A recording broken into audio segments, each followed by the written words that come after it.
Today is Monday at late na naman ako.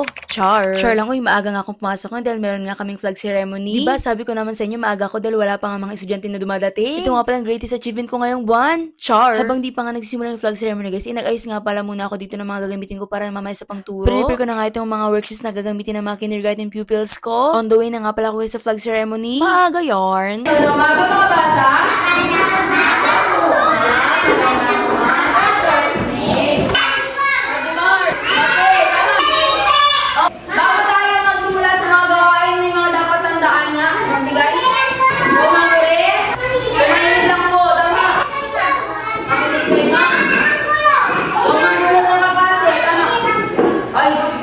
As a kindergarten teacher guys, kailangan nga silang i-supervise during the activity. Dahil meron pa rin talagang mga kindergarten pupils na kailangan talagang i-guide. Ano letter po?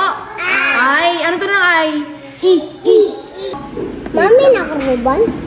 Pag ba, very good lagi at takot kay ma'am. Of course, ang pinakantay na lahat, ang recess. Alam niyo ba guys, na supervised recess to guys, kaya kailangan talagang i-supervise. Walang char. Like, ganito na talaga guys yung buhay namin mga kindergarten teachers. Walang char. Ito nga pala yung recess ko guys for today's video. Namimigay nga pala ako ng star sa kanila guys as the reward. After nga recess guys, meron nga pala silang quiet time. Sana char.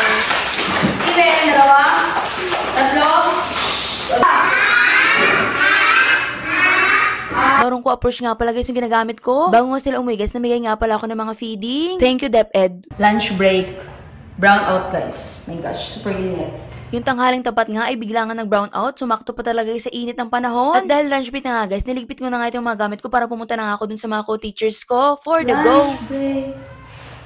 Like lunch break na nga pala yung pinaka-exciting part. Dito nga lang kasi kami nakakapagpahinga. Walang char. Ako nga pala yung pinakamalayo na classroom guys. Kaya for the lakad talagang person. Dito nga pala kami sa office kumakain guys. Sabay-sabay kami guys nagmamarites. Char. Na nagkukwentuhan. Fast forward sa hapon nga guys. Bago nga pala ako nagprint na nga ako ng mga worksheets ko. Ready to go na nga ang mga person dito guys. Lalo na ako. Char, may klase pa ako eh. At dahil nga meron pa nga kami klase guys, nagmadali na nga akong umuwi. Sinetap ko na nga itong mga gagamitin ko guys. Enroll pa nga sa thesis writing. Like, bakit ko ba to pinasok? Char. Yung pag-open ko guys, ako na nga daw agad yung mag-present for the go. Ma'am Romina, ready ka na ba? Exposure of kindergarten learners to digital devices.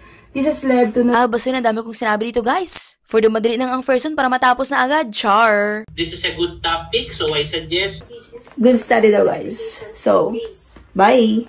Kain na ako.